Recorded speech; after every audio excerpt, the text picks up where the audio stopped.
Որտեղ փնտրել ռուսական գազի այլընտրանքը, եթե Մոսկվան թանկացնի կապույտ վառելիքի գինը։ Շնորհավորանքներ Եվրոպայից իշխող ուժի հաղթանակի համար։ Նա է հասցեատերը թե ժողովուրդը։ Լորվա փամբակի վարար ջրերում դեռ փնտրում են անչափահաս քույրերին։ Որտեղ է կառուցվում հիվանդանոցը, որի մասին հայտարարել է նախարար Ավանեսյանը, եւ ինչ ճակատագիր կունենա առողջապահության ապահովագրությունը հետընտրական Հայաստանում։ Անվավեր ճանաչել հունիսի 7-ի ընտրությունները եւ ԿԸՀ-ի հունիսի 14-ի որոշումը, միասնության թևերը դիմում է սահմանադրական դատարան։ Ինչ անել, որ անապահով ընտանիքները ապահով լինեն նոր կարգ հուլիսի 1-ից։ Անկարան կարող է եւ միջնորդ լինել եւ հարթակ տրամադրել ռուս-ուկրաինական պատերազմի դադարեցման համար։ Թուրք գլխավոր դիվանագետը Մոսկվայում է։ Վաշինգտոն-Թեհրան գործարքը մոտ է, պայմանավորվածությունները ավարտված են։ Արցախից տեղահանված 6444 ընտանիք բնակարան գնելու հավաստագիր է ստացել։ Եվ նոր զարգացումներ Արարատ ցեմենտի շուրջ ոսկե բանալի առողջարանի գնման գործընթացում խախտումներ են հայտնաբերվել։ Բարի երեկո, հարգելի հեռուստադիտող, օրվա գլխավոր ժամն է, կարևորի մասին տաղավարում Հայկ Նավասարդյանն է աշխատում։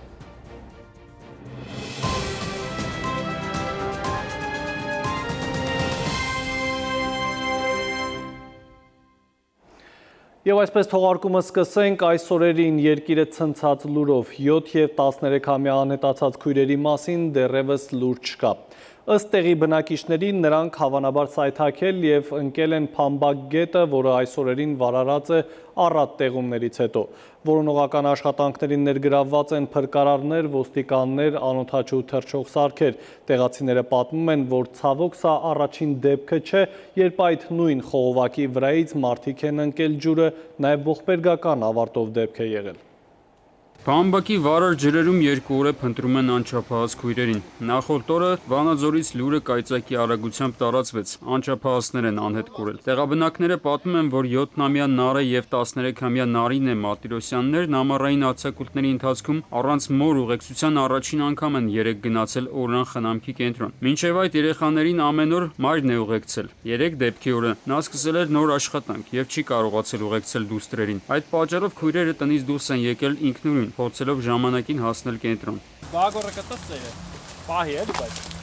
Դեպքը տեղի է ունեցել կեսօրից հետո ժամը մոտ 13:30-ի սահմաններում։ Քույրերը շտապել են, քանի որ սովորաբար կենտրոն են հաճախել ժամը 14:00-ից մինչև 16:00։ Ճանապարհն անցնելիս նրանք թերևս չուշանալու ձգտումով որոշել են կրճատել ուղին և կտրել Փամբակ գետի վրայով անցնող խողովակի վրայով։ Տեղացիների խոսքով հենց այս հատվածում փոքր քույրը 7-ամյա Նարեն հավանաբար կորցրել է հավասարակշռությունը և ընկել գետը։ Մեծ քույրը 13-ամյա Նարինեն փորձել է նրան փրկել, սակայն ինքն էլ է հայտնվել վարար ջրերի հոսքում։ Այս դեպքը առաջին դեպքը չի,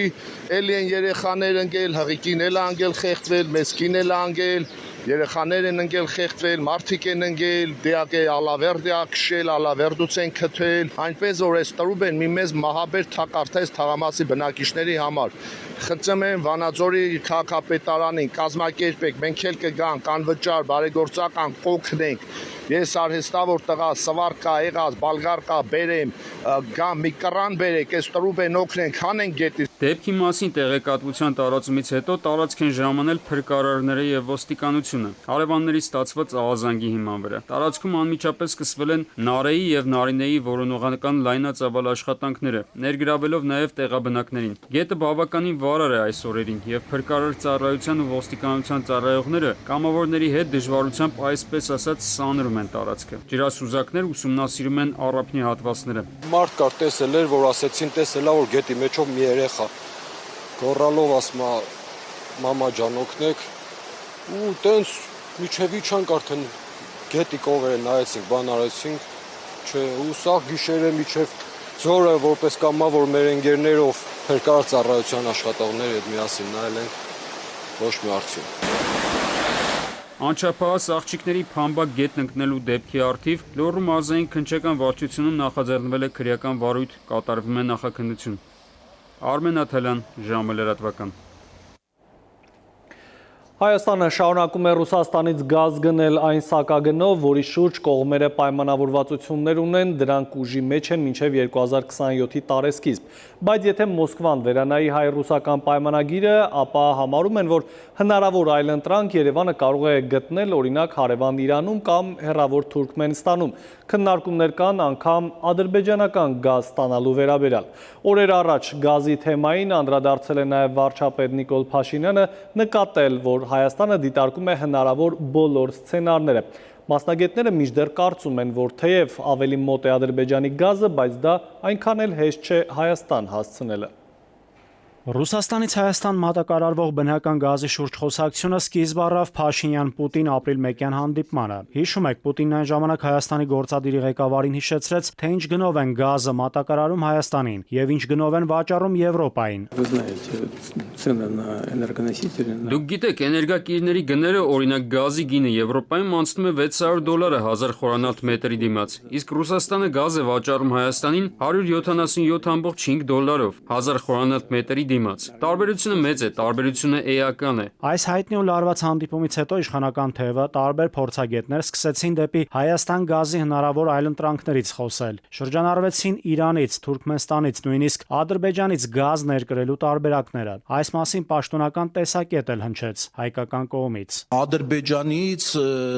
Թուրքմենստանից, չգիտեմ, Պարսկստանից, բոլոր այն հնարավոր երկրները, ովքեր որ գազ են վաճառում եւ ենթակառուցվածքները թույլ են տալիս, որ մենք այդ երկրներից գազ գնենք։ Իշխանական թիմից այս լուրն էլ հայտնեցին, թե 2023-ին ըստ հավաստի տեղեկությունների Հայաստանը մոտ 2 ամիս այրել է ադրբեջանական գազ։ Պատմությունը հետևյալն է. այդ ժամանակ գազամատակարար խողովակաշարի վրա վերանորոգման աշխատանքներ անելու պատճառով Ռուսաստանից գազ չէր մատակարարվում Հայաստան, եւ իրավիճակից ելնելով Գազպրոմը ձեռք է բերել ադրբեջանական գազ ու մատակարարել Հայաստան։ Իշխանական նախկին падգամավորներից հայտնել են, թե կա տեխնիկական հնարավորություն Ադրբեջանից Հայաստան գազ հասցնելու համար։ Նույնիսկ գազի փոխարինման ճանապարհները կամ այլ երկրներից գազ ներմուծելու ճանապարհները կարող տարբեր լինեն։ Շատերը խոսում են, որ մի քանի ամսվա մեջ հնարավոր է սա Ադրբեջանից գազամուղ կառուցել, այդ գազամուղը գա, այդ գազը ստանալ, բայց այստեղ մենք Գազպրոմ արտերիայի հարց ունենք, որը այս պահին ռուսական բան ունի։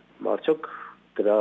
փոխարինելու հարցը լինելու իրավական հարցեր կան այդտեղ եւ այլն, այսինքն այդ ճակատագործները, որոնք առաջանում են այս իրավիճակում, բավականին շատ կարող լինեն։ Տեղեկություն կա նաև, որ 2021-ին է ռուսական գազը կարճ ժամանակով Հայաստան հասել Ադրբեջանի տարածքով, երբ Ռուսաստանում գազատարի վերանորոգում էր ընթանում։ Այդ դեպքում ըստ մասնագետների գազը ռուսական էր, ոչ թե ադրբեջանական։ Ադրբեջանը պարզապես տարանցման երկիր էր։ Ընդհանրապես Ադրբեջանից Հայաստան հնարավոր գազի մատակարարման գնի վերաբերյալ որևէ պաշտոնական առաջարկ հրապարակված չէ։ Դրա համար անհրաժեշտ են քաղաքական համաձայնություններ եւ պայմանագրեր։ Երևան пришел азербайджанский газ։ Ոլորտի պատասխանատուները հիշում են նաև ԽՍՀՄ տարիներին եւ անկախության առաջին շրջանում Ադրբեջանի տարածքով Հայաստան գազի մատակարարման մասին, սակայն դա մինչև Ղարաբաղյան հակամարտություններ, հետո այդ մատակարարումները դադարեցին։ Հարց են տալիս վերլուծաբան տնտեսագետները։ Հիմա երբ Հայաստանի եւ Ադրբեջանի միջև ամորֆ են հարաբերությունները, ռեալ է, չէ, ռուսական կապույտ վառելիքից զրկվելու դեպքում հետո էլ Ադրբեջանը Հայաստանին փաստի առաջ կանգնեցնի ու հրաժարվի գազ մատակարարել։ Նաիրի Մուրադյան, ժամը լրատվական։ Արտգործնախարար Արարատ Միրզոյանը Լյուքսեմբուրգում մասնակցել է Եվրամիության արտաքին գործերի նախարարների խորհրդի նիստին, նաև առանձին հանդիպում է ունեցել Եվրոպական միության ընդլայնման հարցերով հանձնակատար Մարթա Կոսի հետ։ Նա շնորհավորել է Միրզոյանին նախորդ կիրակի անցկացված ընտրություններում քաղաքացիական պայմանագիր կուսակցության հաղթանակի կապակցությամբ, ինչը ըստ եվրոպացի պաշտոնյայի լավ ուղերձ է Հայաստան-Եվրամիություն գործընկերության հետագա խորացման ուղղությամբ։ Հայ քաղաքագետները սակայն նկատում են Կոսը հայ ժողովրդին ու Հայաստանին չէ, որ ուղղել է շնորհավորական խոսքը։ Իրանք ոչ թե հայ ազգին են շնորհավորում, այլ իրանք են շնորհավորում, իրանք։ Իրանք շահերի ծններ են, ցանկացածի, եթե համարին շուրջ մեկնա, որ էլի բարելու է պրոեվրոպական քաղաքականություն, ընդդեմ Եվրոպայի ընկալումների մեջ իրենց շնամիների,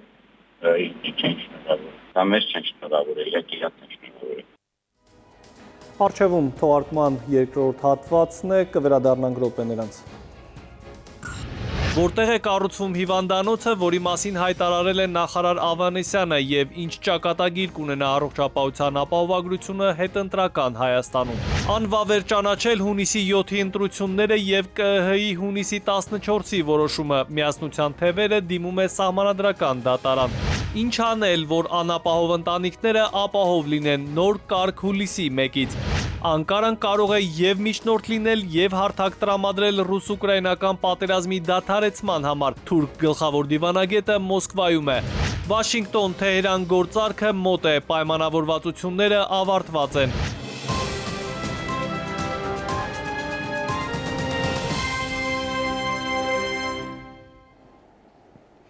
Մենք կրկին ուղիղ եթերում ենք, շարունակենք թողարկումը։ Այսօր մեկնարկել է ազգային ժողովի 8-րդ գումարման վերջին քառօրյան առանց ընդդիմության։ Հայաստան եւ պատիվ ունեմ դաշինքների падգամավորները բոյկոտել են կառավարության բյուջեի հաշվետվության քննարկումը։ Նիստերի դահլիճ եկած падգամավոր Թագուհի Թովմասյանը սակայն հարց է ուղղել առողջապահության նախարարին, որտեղ է կառուցվում այն հիվանդանոցը, որի մասին հայտարարել են նախարարը վարդենիսցիների հետ հանդիպմանը եւ ինչ ճակատագիր կունենա առողջության պարտադիր ապահովագրության համակարգը հետընտրական Հայաստանում։ Սա էլ հասցրել է իշխանական падգամավոր Զարուհի Բաթոյանը։ Խորհրդարանական նիստերի մանրամասները ժամի անդրադարձում։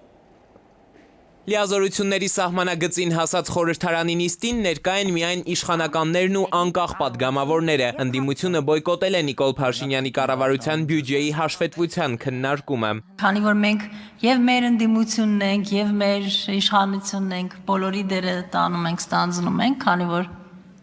իրենք բացակայեն։ Առողջության համընդհանուր ապահովագրության փողերը վերջացել են, ՔՊԱ-ական Զարուհի Բաթոյանը առողջապահության նախարարից է հետաքրքրվում։ Սա այն խնդիրն է, որի մասին վերջին օրերին հենց ընդդիմադիրներն էին բարձրաձայնում։ Հատկապես մենք պահուստային ֆոնդից ենք գումարներ վերցրել ապահովագրության համար։ Կուզեի անդրադառնալ այդ տեղեկությանը։ Ունեցանք պետպատվերի վերաբաշխում, որովհետև շատ ավելի մեծ թվով փոխպատվաստումներ էինք իրականացրել։ Եվ սա էլ էս լուրն էլ փորձեցին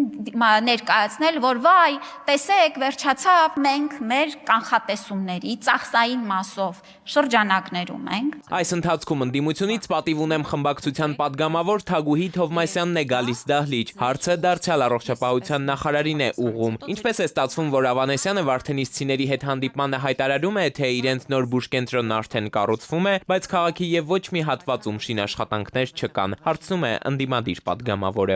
Ես նաև ձեզանից գրավոր պարզաբանում պահանջեցի, թե որտեղ է կառուցվում ու պարզվեց, որ դեռ փաստաթղթային փուլում է եւ կան իրավական որոշակի գործողություններ մինչեւ շինարարության ընթացքը։ Ես ուզում եմ դուք ազգային ժողովի բարձր ամբիոնից վերջնականապես հստակ ասեք ժամկետներ, երբ է կառուցվելու Վարդենիսի հիվանդանոցը, որի մեջ կլինի դիահերձարան եւ որի հարցը այդքան սուր կա ազգաբնակչության շրջանում եւ որը չի շրջանցվում որևէ տեսակի հանդիպում կլինի իշխանության ներկայացուցիչների հետ թե ընդդիմության։ Ես ասել եմ, որ Վարդենիսի բժշկական կենտրոնը վերանորոգվում է եւ այն արդեն իսկ ամփոփման շրջանում է։ Ես ասել եմ, որ Վարդենիսի բժշկական նոր կենտրոնի նախագիծը արդեն իսկ հրապարակված է եւ ես ասել եմ, որ նոր կառուցվող բժշկական կենտրոնում կլինի նաեւ այդ ծառայությունը։ Սա է իրականությունը։ Թովմասյանի արձագանքից հետո սակայն պարզվում է, որ Անահիտ Ավանեսյանը վարդենիսցիներին ասել է, որ նոր բուժկենտրոնը կառուցվում է, միայն թե այդ կերպ ձևակերպելով նախարարը ոչ թե նկատի է ունեցել բուն շինաշխատանքները, այլ այն, որ այդ ծրագիրն արդեն կառավարական սեղանին է։ Վարդենիսում կառուցվում է բժշկական կենտրոն եւ նորից ընդգծում եմ, որ կառուցումը իրենից ներկա ունի իր որպես շրջափուլերում նախագծի հաստատում, այնուհետև շինարարության մրցույթ, շինարարություն, ավարտական ակտ, լիցենզիա եւ շահագործում։ Թե երբ Վարդենիսի նոր բուժկենտրոնն իր դռները կբացի, նախարար Ավանեսյանն այնուամենայնիվ ժամկետներ չի կարող հստակեցնել։ Փոխարենը, թեև ֆինանսերի նախարարությունում հատուկ վերլուծություն չեն արել, նախարար Վահե Հովհաննիսյանը կարող է հենվել միջազգային փորձագիտական ուսումնասիրությունների վրա եւ ասել, որ համախառն ներքին արդյունքի վրա արհեստական բանականության ներդրումը մինչեւ 1% դրական ազդեցություն է ունենալու։ Ընդհանուր առմամբ գնահատվում է, որ արհեստական բանականությունը ունենալու է դրական ազդեցություն հնայի աճի հետ կապված, թեև կա որոշ մտավախություններ աշխատատեղերի հետ կապված, բայց նաև հնարավորություններ են ստեղծվում նոր տեսակի աշխատատեղերի ստեղծման առումով։ Այս համակարգերի հետ կապված որքան արագ մեր պոտենցիալը մեծացնենք, այդքան պրոցեսից շահած դուրս գալու շանսերը մեծ կլինեն, Ֆիննախում են համոզված։ Էդուարդ Պողոսյան, Ժամ լրատվական։ 9-րդ գումարման ազգային ժողովում ձևավորված ընդդիմությունը ապօրինի գործունեության արդյունքում ձևավորված քաղաքական միավոր է, սա վարչապետ Փաշինյանի գնահատականն է։ Նա նշել է, որ Հայաստանը լեգիտիմ իրավունք ունի այդ պրոցեսները եւ այդ շրջանակներին զրկել հետագա քաղաքական գործունեության հնարավորությունից։ Ըստ Փաշինյանի, դրա համար Հայաստանը պետք է միջոցներ ձեռնարկի։ 2026 թվականի խորհրդանական ընտրությունների նախընտրական քարոզարշավի ընթացքում նաև այդ պարտավորությունը ստանձնել ենք եւ վերաստանձնել ենք։ Իհարկե նաև Հայաստանի Հանրապետության քաղաքացիները իրավունք ունեին եւ ասցին, հարցադրեցին, թե իսկ ինչու այդ խնդիրները մինչեւ օրս լուծված չեն։ Մենք էլ փորձեցինք բացատրել։ Անդրադառնալով ընտրությունների արդյունքներին, Ուժեղ Հայաստան կուսակցության անդամ Նարեկ Կարապետյանը հայտարարել է, որ իշխող ուժը չունի բավարար մանդատներ, որպեսզի անցկացնի սահմանադրական հանրաքվե։ Անգամ այսքան ապօրինություններից հետո, ընտրակեղծիքներից հետո, մի ամբողջ կուսակցության, Բարգավաճ Հայաստան կուսակցության 50,000-ից ավել ձայների գողությունից հետո, իշխող ուժը չունի բավարար մանդատ, որպեսզի անցկացնի սահմանադրական հանրաքվե Հայաստանում Ալիևի պահանջով։ Ալիևի սահմանադրական հանրաքվեն չի կարողանալու անցկացնել։ Միասնության թևեր կուսակցությունը դիմելու է սահմանադրական դատարան հունիսի 7-ի խորհրդարանական ընտրությունների հարցով։ Կուսակցությունը չի ընդունում ընտրությունների արդյունքները եւ բողոքարկել է դրանք Երևանի բոլոր ընտրատեղամասերում, ինչպես նաեւ մի շարք մարզերում։ Ըստ Միասնության թևերի իշխող ուժը ներկայացնող տեղական ինքնակառավարման մարմինների ղեկավարները կայացրել են մի շարք որոշումներ, որոնք վերաբերել են քաղաքացիներին գույքի անհատույց փոխանցմանը, հարկային պարտավորություններից ազատմանը եւ զգալի չափերի պարգևավճարների հատկացմանը։ Նախընտրական քարոզարշավի ամբողջ ընթացքում աննախադեպ ծավալի վարչական ռեսուրս է օգտագործել։ Եթե վարչական համայնքի ղեկավարները, եթե ավականին նվիրատվություններ են իրականացնում անշարժ գույքի, հողամասերի, ֆինանսական միջոցների, ազատում են անձանց գույքահարկից, էլ ներողություն, բարեգործությունն ու ընտրակաշառքը չակերտավորել ինչպես է լինում։ Էլ ինչ եղանակով է։ Ազգային ժողովի նախագահի տեղակալ Ռուբեն Ռուբինյանի կարծիքով Գյումրու քաղաքապետարանում լեգիտիմ ճգնաժամ կա, որը պետք է լուծվի։ Ռուբինյանը նշել է, որ քաղաքացիական պայմանագիրը Գյումրիում հավաքել է 50%-ից ավելի ձայն եւ դա նշանակում է, որ կան բավարար հիմքեր պնդելու, որ Գյումրիի ավականին պետք է ցրվի եւ նոր ընտրություններ կազմակերպվեն։ Mēs խոսում ենք քաղաքական անհրաժեշտության մասին։ Էլ չեմ ասում, որ այս քարոզարշավի ժամանակ Ժողովուրդ ջան տեղի ունեցել մի քանի մեծ խայտառակություն։ Դուք մոռացել եք, հա, որ Գյումրիի քաղաքապետ Վարդանիկը ձերբակալվել է քարոզարշավից առաջ դեռ ձերբակալվել է կաշառք պահանջելու կամ վերցնելու մեղադրանքով, այստեղ disclaimer, մեղադրյալը ամեղ է, քանի դեռ չի ապացուցվել նրա մեղքը։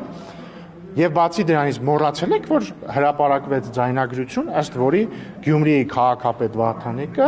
ինչ որ մեկին ասում է, ես մեկ քայլ անգամ չեմ անի առանց X, որտեվ կարևոր չի, էլի, ով է այս կոնտեքստում։ Օտարերկրյա երկրի։ Հիպոթեկային եւ սպառողական վարկային տոկոսադրույքները Հայաստանում շատ բարձր են համեմատած այլ երկրների։ Ազգային ժողովի падգամավորները Կենտրոնական բանկի նախագահից հետաքրքրվել են, ինչու է այդպես։ Երկրի գլխավոր դրամատան ղեկավարը հայտնել է, որ Հայաստանը շուկայից վարկային գումարները վերցնում է 8% գերազանցող չափով, որի վրա կառուցվում են մյուս տոկոսները։ Եվ ըստ Գալստյանի 8% մեկնարկային ցուցանիշը խելամիտ է։ Արդյոք վարկավորման տոկոսները նվազելու միտում ունեն կամ կարող են մեր քաղաքացիները հույս ունենալ։ Կմնամ իմ թեզի շրջանակներում ու կվիճեմ ձեզ հետ, որ շատ այլ երկրներում հնարավոր է վերցնել վարկեր շատ ավելի ցածր տոկոսներով, որովհետև Հայաստանի Հանրապետությունում ձևավորված տոկոսները, ես կարծում եմ, համահունչ են այն ռիսկի պրոֆիլին, որը երկիրը ունի։ Մեր երկրում հուլիսի 1-ից մեկնարկում է անապահովության նպաստների տրամադրման նոր կարգը։ Նախկինում գործող մի շարք չափանիշներ, այդ թվում գազի սպառման ծախսը կամ օրինակ ընտանիքի ունեցած վարկային պարտավորությունները այլևս չեն խոչընդոտի նպաստ ստանալուն։ Առաջին հայացքից դրական փոփոխություն է նկատում են մասնագետները, բայց տարակուսում են իրավասու կառույցը ինչպես է ստուգելու այն դեպքերը, երբ օրինակ փաստացի ամուսիններ են, բայց դատարանով ամուսնալուծվել են նպաստ ստանալու համար, այլ կերպ ասած, երբ թղթով ամեն բան կարգին է, բայց իրականությունը այլ է։ Հայաստանում ամբողջությամբ կներդրվի անապահովության գնահատման նոր համակարգը։ Կառավարության ընդունած որոշմամբ ավարտվում է Կոտայքի և Սյունիքի մարզերում իրականացված փորձնական փուլը և նոր մեխանիզմը կգործի արդեն հանրապետության ամբողջ տարածքում։ Հիմնական գործոնը, որով դուրս էին մնում որոշ ընտանիքներ, դա նախկինում ունեցած վարկային պարտավորություններ կամ երաշխավոր էին հանդիսացել մեկին, որ իր վարկային պարտավորությունը չէր մարել եւ դրա պատճառով ընտանիքը համակարգից դուրս էր մնում։ Հիմա մենք փոխել ենք եւ վարկի վաղեմությունը եւ հստակ նշել ենք, թե որքան ժամանակ մարումներ չպետք է լինեն, որ այս գործոնը բացառող չհանդիսանա։ Նախկինում 18-ից 22 տարեկաններին եկամուտ չէր վերագրվում, իսկ այժմ տարիքային սահմանափակումը հանվել է, այսինքն անկախ տարիքից, եթե անձը որոշել է ստանալ այլ մասնագիտություն ու տվյալ պահին կրթության փուլում է, ապա նրան եկամուտ չի վերագրվում։ Մի գործոն էլ կա. մարդը եթե վերադարձել է զինծառայությունից կամ քրեակատարողական հիմնարկից ու դեռ 6 ամիսը չի լրացել, ապա այս դեպքում էլ եկամուտ չի վերագրվում։ Սա ըստ պատասխանատուների նպատակ ունի նպաստելու մարդկանց վերասոցիալականացմանը։ Եթե ընտանիքը ապրում էր վարձով բնակարան, իսկ վարձով բնակարանը մինչ այդ ապրում էր այլ ընտանիք, գազի սպառման ծավալը հաշվում ենք նախկինում, սպառած գազի ամսական տվյալների հիման վրա, բայց դա իրականում այս ընտանիքի գազի սպառման ծավալները չէին։ Հիմա դա բերել ենք հետագայում գազի սպառման ծավալները, հենց այդ ընտանիքի գազի սպառման ծավալներն են նշանակություն ունենալու։ Նոր համակարգով նպաստի միջին չափը 86,000 դրամ է, իսկ առավելագույնը 280,000 դրամ, իսկ նախկին համակարգում նպաստի միջին չափը շուրջ 29,000 դրամ էր։ Մասնագետները սակայն կարծում են, թե կատարելագործված մեխանիզմը չի կարող ամբողջությամբ բացառել սոցիալական անարդարության դրսևորումները։ Նրանց գնահատմամբ փաստաթղթերով ներկայացվող պատկերը հաճախ չի համապատասխանում իրականությանը, ինչի հետևանքով աջակցության կարիք ունեցող որոշ ընտանիքներ դուրս են մնում համակարգից։ Երբ զույգը միտումնավոր հայրությունը տղամարդու դեպքում այսպես չի ճանաչվում, միտումնավոր միայնակ մայր է կինը գրանցվում, մինչդեռ փաստացի ունի կողակից երեխաները փաստացի հայր ունեն, չարաշահելով այդ ռեսուրսը, փաստաթղթային առումով երեխաները օրինակ ծնողազուրկ են համարվում, միակողմանի կամ կինը միայնակ մայր է համարվում, դա դասական օրինակն է եւ ռեսուրսները չարաշահվում են։ Պետության հիմնական նպատակն ըստ փաստաբանների պետք է լինի ոչ թե նպաստների շուրջ կախվածության ձևավորումը, այլ աշխատելու խրախուսումը եւ կայուն եկամտի ստեղծումը։ Սոցիալական աջակցությունը պետք է դիտարկվի որպես ժամանակավոր օգնություն կյանքի դժվար փուլերը հաղթահարելու համար։ Զուգահեռաբար նաև ավելանում են հարկերը, աշխատողների հարկերը, ձեռնարկատերերի հարկերը եւ այլն, ուստեղ ստացվում է Ռոբին Հուդի քաղաքականությունը, որ այսպես ճակերտավոր հարուստներից վերցնել բաժանել չունեցողներին, ստեղ ամեն դեպքում այդ բալանսն էլ չի պահպանվում։ Սոցիալական աջակցության ցանկացած համակարգ ըստ մասնագետների կարող է արդյունավետ լինել այն դեպքում, երբ աջակցությունը կհասնի իրական կարիքավորներին։ Հետևաբար նոր համակարգի հաջողությունը մասնագետները կապում են ոչ միայն տրամադրվող գումարների չափի, այլև այն հանգամանքի հետ, թե որքանով այն կօգնի մարդկանց վերադառնալ աշխատաշուկա եւ ինքնուրույն կազմակերպել իրենց ապագան։ Դավիթ Թադևոսյան, Ժամը լրատվական։ Միջազգային լրահոս Մոսկվայում կայացել է Ռուսաստանի և Թուրքիայի արտգործնախարարների հանդիպումը։ Թուրք գլխավոր դիվանագետը հայտարարել է, որ Անկարան պատրաստ է անել հնարավորը նպաստելու ռուս-ուկրաինական պատերազմի դադարեցմանը։ Ֆիդանը հստակեցրել է, որ խոսքը ինչպես միջնորդի դեր ստանձնելու, այնպես էլ բանակցությունների համար հարթակ տրամադրելու մասին է։ Դիվանագետները քննարկել են նաև երկկողմ հարաբերությունները, Մերձավոր Արևելքում, Սևծովյան տարածաշրջանում զարգացումները, անդրադարձել Կովկասին և Ասիային։ 2026 թվականի սեպտեմբերի 20-ին Ռուսաստանում 9-րդ գումարման պետդումայի ընտրություններն են։ Նախագահ Վլադիմիր Պուտինը հրամանագիր է ստորագրել, որով նույն օրը Ռուսաստանի Դաշնության մարզերում ևս կանցկացվեն տարբեր մակարդակի տասնյակ տեղական ընտրություններ։ Ռուսաստանի Դաշնության կենտրոնական ընտրական հանձնաժողովի նախագահը հայտնել է, որ ընտրությունների ժամանակ կարող են ինտերնետի հասանելիության հետ կապված խնդիրներ առաջանալ, ինչը պայմանավորված է անվտանգության պահանջների հետ։ Միացյալ Նահանգների և Իրանի միջև ձեռք բերված պայմանավորվածությունը ավարտված է և այժմ երկրորդ փուլն է, հայտարարել է Սպիտակ տան ղեկավարը։ Խոսելով Իրանի ներքաղաքական իրավիճակի մասին, ԱՄՆ նախագահը հայտարարել է, որ չի հավատում արտաքին միջամտությամբ իրականացվող ռեժիմների փոփոխությանը։ Թրամփը միաժամանակ հերքել է լուրերը, թե ԱՄՆ-ն պատրաստվում է ներդրումներ կատարել Իրանում։ Եվս մեկ դադար ունենք, կվերադառնանք րոպեներ անց։ Արցախից տեղահանված 6444 ընտանիք բնակարան գնելու հավաստագիր է ստացել և նոր զարգացումներ Արարատ ցեմենտի շուրջ ոսկեբանալի առողջարանի գնման գործընթացում խախտումներ են հայտնաբերվել։ Մեթեո աշխարհ ջերմաստիճանը կբարձրանա ավելին քիչ ուշ։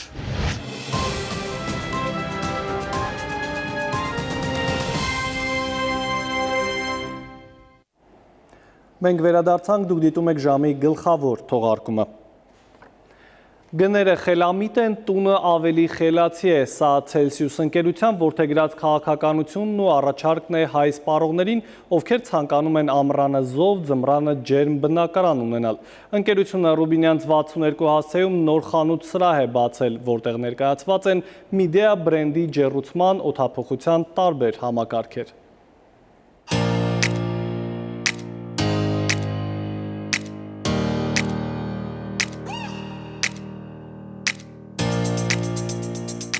Հայաստանում Midea համաշխարհային բրենդի պաշտոնական ներկայացուցիչ Celsius ընկերությունը բացեց նոր ինովացիոն խանութ սրահ։ Մայրաքաղաքի Ռուբինյանց 62 հասցեում տեղակայված Midea Store-ում գները խելամիտ են, տունն ավելի խելացի։ Երկհարկանի այս հսկայական խանութում առաջարկում են Midea համաշխարհային բրենդի օդափոխության, ջեռուցման, հովացման գերհզոր համակարգեր։ Ավելին, առաջին անգամ մեկ հարկի տակ ներկայացված է Midea-ի կենցաղային տեխնիկայի ամբողջ տեսականին։ Հիմնական նպատակը եղել է Midea որպեսզի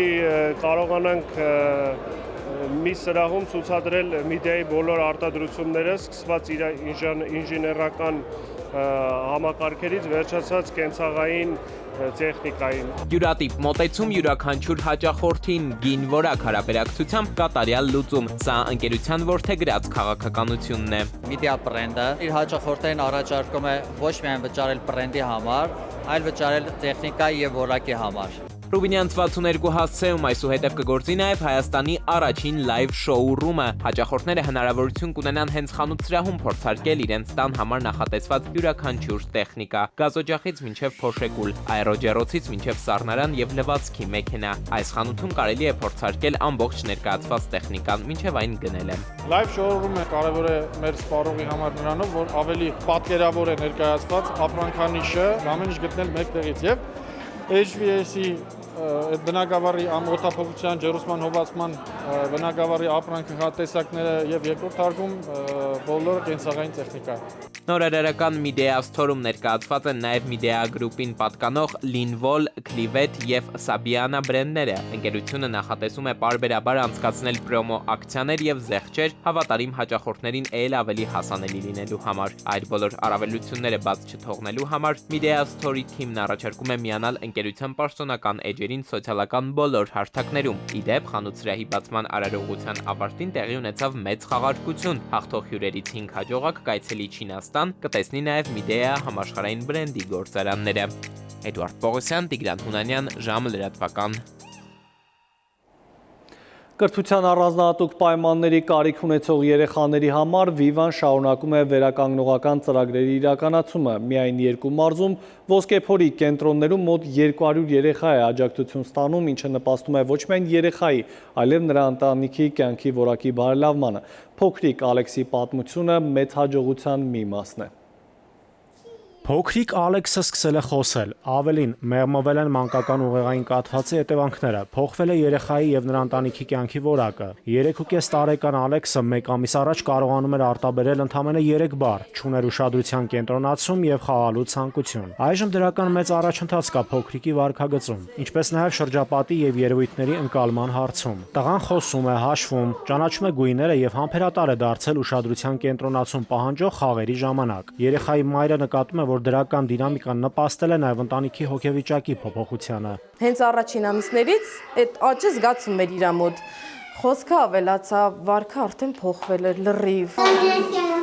Ալեքսի հաջողության պատմությունը Viva Artissimo համագործակցության կարևոր ձեռքբերումներից մեկն է։ Ոսկեփորիկ զարգացման կենտրոնի մասնագետները նշում են, նման արդյունքի են հասել անվճար հիմունքներով կազմակերպված 7-ամսյա ինտենսիվ աշխատանքների շնորհիվ։ Վերականգնողական թերապիաների շարունակականությունն ու հետևողականությունը կարևոր են կրթության առանձնահատուկ պայմանների կարիք ունեցող երեխաների համար։ Թեման ավելի արդիական է մարզերում, որտեղ խնդիր է այս խմբի երեխաների վաղ հայտնաբերումը, իսկ ընտանիքներն առավել խոցելի են մասնագիտական զարգացման կենտրոններից օգտվելու երբեմն անհնարինության պատճառով։ Մեր շահառու բալիկների հաջողությունը իրականում կապված է թե ծնողների իհարկե ներգրավվածությունից, թե մասնագիտական ընթացքից, բայց ամենակարևոր բանը դա մշտական հասանելի վերականգնողական թերապիաներն են։ Եվ այո, այսօր մենք վստահությամբ ասում ենք, որ Viva Armenia-ի շնորհիվ մենք այդ հնարավորությունը ունենք։ Viva-ի աջակցությամբ ոսկեփորիկ զարգացման կենտրոնների մասնագետները Վայոց ձորում եւ Գեղարքունիքում տիտանական աշխատանք են կատարում։ Տարեկան կտրվածքով լիարժեք սպասարկվում է 200 երեխա։ Աշխատանքի մեթոդաբանությունը, հետևողական ջանքերն ու նվիրումը տալիս են ցանկալի արդյունք։ Կիրառվում է ծնող երեխա մասնագետ շղթան ապահովող մոդելը։ Գիտելիքներ ստացած ծնողները տանը կիրառում են երեխայի հետ շփման ճիշտ մոտեցում։ Աուտիստիկ սիմպտոմատիկա ունեցող Կարինայի հաջողության պատմությունը եւս այդ մոդելի կիրառման օրինակներից է։ Երգնաձորի ոսկեփորիկի մասնագիտական թիմին հաջողվել է զգայարանների անհավասարակշռության հետևանքով վարքային եւ սննդակարգի խախտումներ ունեցող երեխայի մոտ անհամեմատելի արդյունք ապահովել։ Մենք շատ աշխատանքներ ենք անում եւ Կարինայի այս առաջընթացը, ինչը որ մենք ձեռք ենք բերել, դա ոչ թե միայն իր հաջողությունն է, դա նաեւ կենտրոնի հաջողությունն է։ Կիրառվող ջանքերի նպատակը ոչ թե ժամանակավոր, այլ ամբողջ կյանքի համար արդյունք ստանալն է։ Աղջիկն արդեն կարողանում է խոսք ցանկություն արտահայտել, հաճախում է դպրոց եւ ինտեգրվել է միջավայրին։ Նաիրի Մուրադյան, ժամը լրատվական։ Արարատ ցեմենտի շուրջ նոր զարգացումներ կան։ Ընկերությանը պատկանող ոսկե բանալի առողջարանի ձեռքբերման գործընթացում խախտումներ են հայտնաբերվել։ Իսկ գլխավոր դատախազությունը դիմել է կենտրոնական ընտրական հանձնաժողովին, Հայաստան կուսակցությունների դաշինքի падգամավորի թեկնածու երկրորդ նախագահ Ռոբերտ Քոչարյանի նկատմամբ հանրային քրեական հետապնդում հարուցելու միջնորդությամբ։ Այս եւ օրվա այլ կարևորը հաջորդիվ մեկ տեսաշարում։ Գլխավոր դատախազությունը դիմել է կենտրոնական ընտրական հանձնաժողով, միջնորդելով թույլ տալ քրեական հետապնդում հարուցել Հայաստան կուսակցությունների դաշինքի падգամավորի թեկնածու Ռոբերտ Քոչարյանի նկատմամբ։ Հիշեցնենք, որ օրեր առաջ իրավապահները Քոչարյանին թույլ չէին տվել լքել Հայաստանի տարածքը Զվարթնոց օդանավակայանից։ Դատախազությունը հայտնել է, որ Արարատ ցեմենտին պատկանող ոսկե բանալի առողջարանի ձեռքբերման գործընթացում հայտնաբերվել են խախտումներ։ Ըստ հաղորդման, պետական գույքը 2003 թվականին վաճառվել է մրցույթով, սակայն ներդրումային եւ աշխատատեղերի ստեղծման պարտավորությունները հետագայում չեն վերահսկվել, ինչի արդյունքում ըստ քննության պետությանը պատճառվել է շուրջ 44 միլիոն դրամի վնաս։ Դատախազությունը նաեւ դիմել է դատարան պահանջելով անօրինական ճանաչել առողջարանի սեփականության գրանցումը, իսկ նյութերն ուղարկվել են հակակոռուպցիոն կոմիտե։ Գերատեսչությունը միաժամանակ ուսումնասիրում է ընկերության հետ կապված այլ գործարքները։ Կենտրոնական բանկը անփոփոխ է թողել վերաֆինանսավորման տոկոսադրույքը, այն պահպանելով 6.5%-ի մակարդակում։ Միաժամանակ կենտրոնական բանկը հաստատել է նաև լոմբարդային ռեպոյի տոկոսադրույքը 8%-ի չափով, ընդգծելով, որ դրամավարկային քաղաքականության ներկայիս ուղղությունը բավարար է մակրոտնտեսական կայունությունն ու գնաճային ռիսկերի վերահսկումը պահպանելու համար։ Արցախից բռնի տեղահանված 6444 ընտանիք արդեն ստացել է բնակարանային աջակցության հավաստագիր։ Փոխվարչապետն այսօր խորհրդարանում հայտնել է, ավելի քան 2970 ընտանիք արդեն գնել է տուն կամ բնակարան։ Գնված բնակարանների արժեքը կազմում է մոտ 48 միլիարդ դրամ, իսկ պետության ընդհանուր պարտավորությունները շուրջ 85 միլիարդ դրամ։ Ծրագիրը գործում է 2024-ի հունիսից եւ մեկ անձի հաշվով նախատեսում է մինչեւ 5 միլիոն դրամ աջակցություն, իսկ Երևանում 3 միլիոն դրամ։ Էրեբունու համայնքային ոստիկանները բացահայտել են հանրային տրանսպորտում գրանցված խուլիգանության դեպք։ Երևանի քաղաքապետարանի հասարակական կարգի պահպանության ծառայողը հայտնել է, որ Այվազովսկի փողոցում կանգնած ավտոբուսում տոմսերի ստուգման ժամանակ մի քանի ուղևոր հարձակվել են իր եւ գործընկերուհու վրա։ Ըստ հաղորդման, տոմս չունեցող ուղևորներից 55-ամյա կինը հարվածել է սարքին, քաշել է հսկիչի մազերից եւ հայհոյանքներ հնչեցրել։ Իսկ 51-ամյա տղամարդը հրմշտել եւ խոչընդոտել է աշխատանքը։ Ոստիկանները ձերբակալել են 55-ամյա կնոջը, նրան ներկայացրել են քննչական բաժին։ Կիևյան կամրջի վերանորոգում ժամանակավոր երթևեկության փոփոխություններ մայրաքաղաքում։ Հունիսի 17-ից մայրաքաղաքում Կիևյան կամրջի հիմնանորոգմամբ պայմանավորված մի շարք հալակից խաչմերուկներում փոխվում է երթևեկության կազմակերպումը։ Հալաբյան Քրքորյան խաչմերուկում սահմանվում են նոր շրջադարձային ուղղություններ ըստ երթևեկելի գոտիների։ Մարզահամերգային համալիրի կողմից կթույլատրվի միայն ուղիղ երթևեկություն, իսկ լուսացույցների աշխատանքը կհամապատասխանեցվի փոփոխություններին։ Ժամանակավոր կարգավորում է նախատեսված նաև Օրբելի Կիևյան խաչմերուկում, որտեղ որոշ գոտիներից թույլատրվում է միայն աջ, իսկ մյուսներից ուղիղ եւ ձախ երթևեկություն։ Քաղաքապետարանը վարորդներին կոչ է անում լինել ուշադիր, հետևել ճանապարհային նշաններին եւ ժամանակին պլանավորել երթուղիները։ Արմեն Նաթալյան, ժամը լրատվական։ Եվ եղանակային կանխատեսումներ, ինչ սպասել առաջիկա օրերին, կներկայացնի Լիլի Հովերը։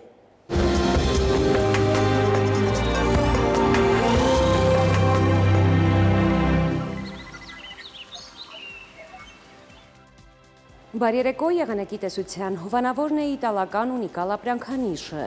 իր որակյալ և գերխնայող գազի կաթսաներով։ Դրանք պաշտոնապես ներկայացված են էքստերիեր խանութ սրահներում, ունիկալ տարվա բոլոր եղանակներին։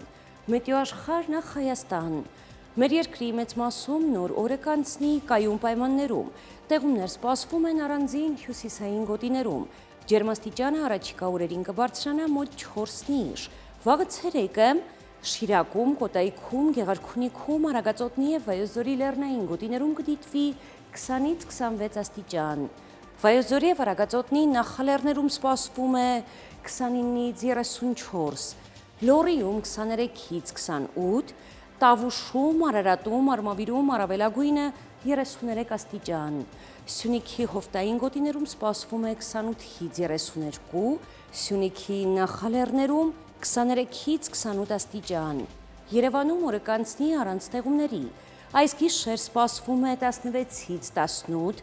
ցերեկը 29-ից 31, երեկոյան 23-ից 25 աստիճան։ Հարգելի հեռուստադիտող, այսքանով ավարտված է ժամի գլխավոր թողարկումը, խաղաղ գիշեր եմ մաղթում։